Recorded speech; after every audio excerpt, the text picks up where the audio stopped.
In today's world, many individuals grapple with digestive issues such as bloating, inflammation, and gluten sensitivity, conditions that seem to have surged in recent years. These problems stand in stark contrast to the experiences of our ancestors, who thrived on bread as a dietary staple. Subscribe and comment for more videos. The culprit?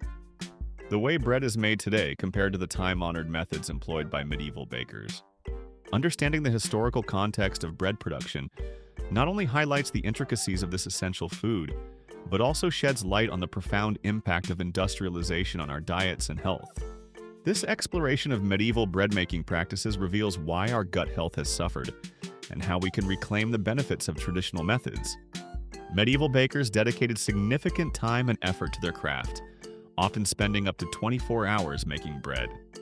This lengthy process allowed natural fermentation to occur, which was crucial for breaking down harmful compounds in wheat. In contrast, modern bread often takes just 45 minutes to produce, a rushed approach that has contributed to many of our current digestive woes.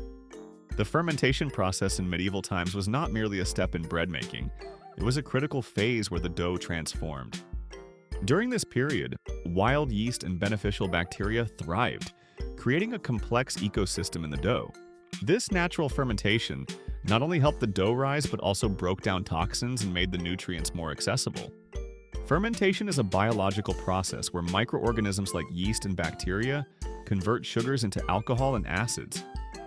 This process creates a tangy flavor, enhances digestibility, and increases nutrient availability. During the fermentation period, wild yeast and lactobacillus bacteria played vital roles in breaking down compounds like gluten and phytic acid. This not only improved the bread's texture and flavor, but also made it easier for the body to absorb essential nutrients. The longer the fermentation, the more effective this process became, highlighting the importance of patience in traditional bread making. Phytic acid is a natural defense mechanism found in seeds, including wheat. Its purpose is to protect the seed's nutrients until it can germinate. However, when consumed, it can hinder our ability to absorb essential minerals such as iron, zinc, and magnesium. Phytic acid acts like a bodyguard for the seed's nutrients, locking them away and making them unavailable for absorption in our digestive systems. This means that even if we consume a diet rich in these minerals, phytic acid can prevent our bodies from utilizing them effectively. This is particularly concerning for those who rely heavily on grains as a staple in their diets, as it can lead to nutritional deficiencies over time.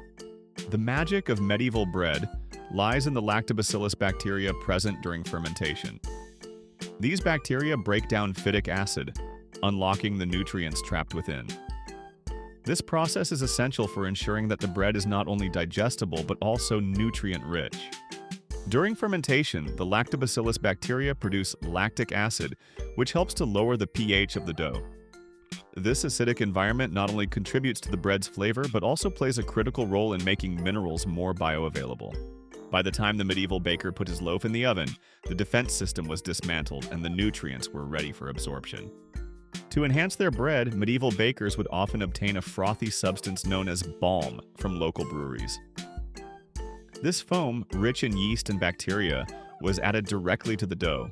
Rather than measuring or sterilizing, bakers used this living culture to kickstart the fermentation process. The relationship between bakers and brewers was one of mutual benefit. Brewers provided bakers with the necessary ingredients for fermentation, while bakers helped to feed the community. This collaboration underpinned the food culture of medieval society, emphasizing the importance of local resources and communal support. The balm was not just a tool, it was a vital ingredient. The wild yeast and bacteria it contained transformed the dough, facilitating the breakdown of phytic acid and enhancing flavor and texture. The lively fermentation process created an environment teeming with beneficial microorganisms, which were essential for creating a digestible loaf. This living ecosystem in the dough is what set medieval bread apart from modern bread. The combination of time, natural fermentation, and high-quality ingredients created a product that was not only delicious but also nutritious. In a medieval bakery, you would find wooden troughs that had been used for decades, if not centuries. These troughs were not sterilized. Instead, they contained beneficial bacteria that contributed to the fermentation process. This living biofilm was essential for creating digestible bread. The wooden troughs had a kind of memory, capturing the essence of every batch of dough that had been kneaded in them.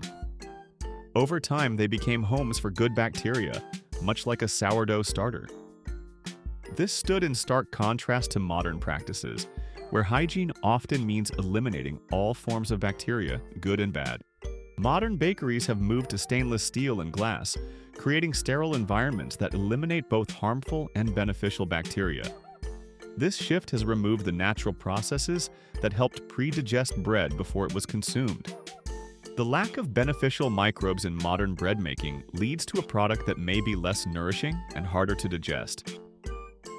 In striving for cleanliness, we have overlooked the importance of beneficial bacteria that have co-evolved with our food systems. These microorganisms play a crucial role in ensuring that our bodies can effectively process what we eat. Medieval bread was often made from a mix of wheat and rye known as maslin. This mix provided resilience against crop failures and improved fermentation.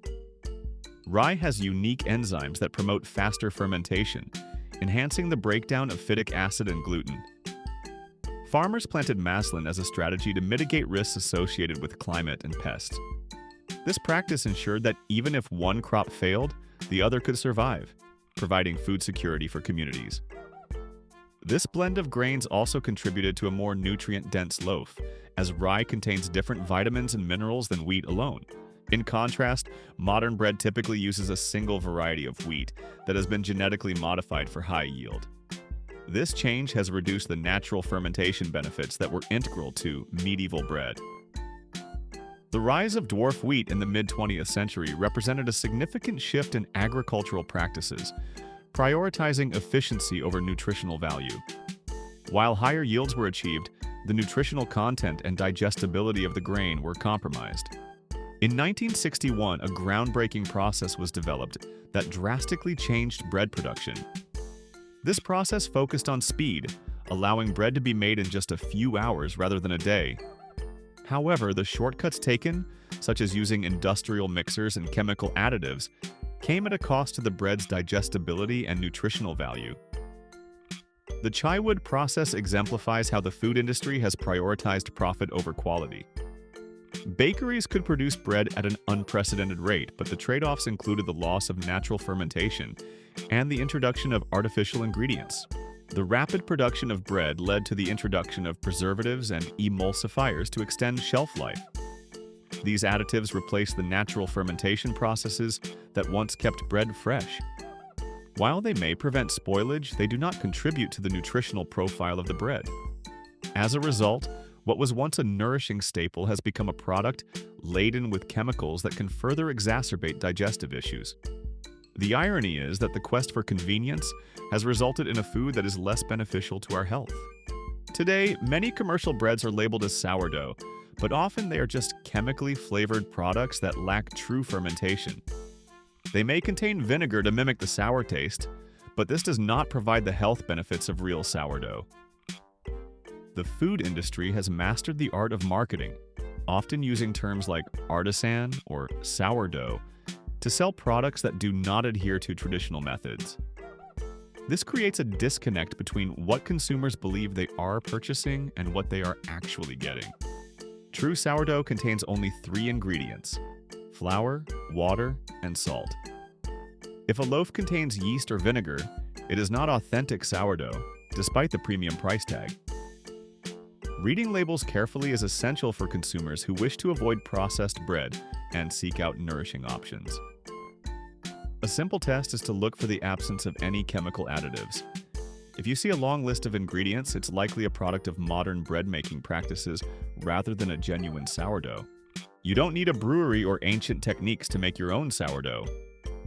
Here's a simple method inspired by medieval bakers. Mix. Combine rye flour and water to form a firm ball of dough. Bury. Place the dough ball in a sack or container of flour to keep it cool and dark. Wait. Allow it to ferment for 12 to 24 hours. When you uncover it, it should smell sweet and fruity, indicative of active fermentation. Dissolve. Mix the fermented ball with warm water to create a starter for your bread dough. Save. Pinch off a small piece of dough to bury for your next batch. Your starter may have a strange smell initially as the bacteria establish dominance. This is normal. As it matures, it will develop a pleasant sour aroma, indicating that it is ready to use. You can keep your starter alive for years with minimal effort. Just remember to feed it regularly with flour and water. The longer you maintain it, the more robust the flavor will become, allowing you to create delicious bread that is both digestible and nutritious. The nutritional advantages of traditional bread-making methods are manifold.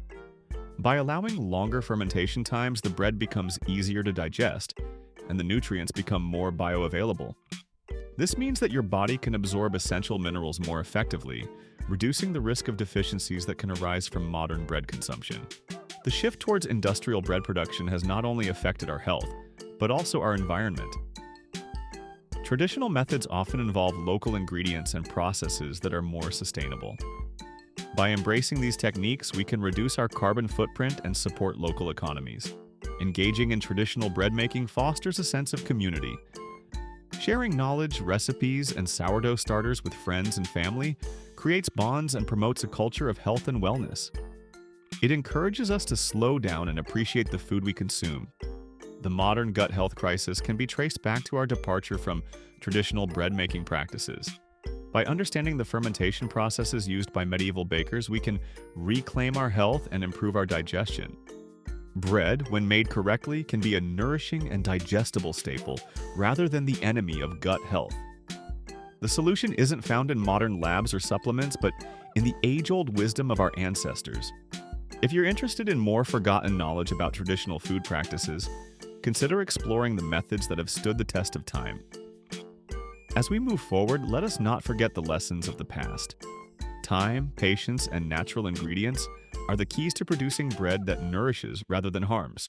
In a world filled with quick fixes and processed foods, the wisdom of medieval bakers offers a path back to health. By embracing these traditional methods, we can not only improve our own well-being, but also reconnect with a more sustainable and nourishing food system. Start experimenting with your own sourdough bread. Try various flours, including whole grain options, to enhance the nutritional profile. Keep a journal of your baking journey, noting what works and what doesn't. This process will deepen your understanding of fermentation and help you appreciate the art of bread making. Consider joining a local baking group or online community focused on traditional bread making. Sharing experiences, tips, and recipes can enhance your skills and provide support. Engaging with like-minded individuals fosters a sense of connection and accountability. Take the time to read books or watch documentaries about traditional bread making and fermentation. Understanding the science behind these processes can deepen your appreciation and inspire you to experiment further. Knowledge is a powerful tool in reclaiming our food systems. As you become more aware of the issues surrounding modern bread production, consider advocating for change. Support local bakers who prioritize traditional methods and educate others about the benefits of slow fermentation. By collectively pushing for a return to these practices, we can influence the food industry and promote healthier options for everyone. The journey into the world of medieval bread making is not just about reclaiming an ancient practice. It's a movement towards better health, sustainability, and community. By understanding the roots of our food and embracing traditional methods, we can foster a healthier relationship with what we eat. As we dig deeper into the roots of our culinary heritage, we find that the solutions to modern problems often lie in the practices of the past. By rediscovering these methods, we can pave the way for a healthier future, one that honors the wisdom of our ancestors while addressing the challenges of our contemporary lives. So, let's take a step back in time, embrace the art of traditional bread making, and reclaim our health one loaf at a time. Together, we can create a cultural renaissance in our kitchens, one that nourishes not just our bodies, but our communities and the planet as well.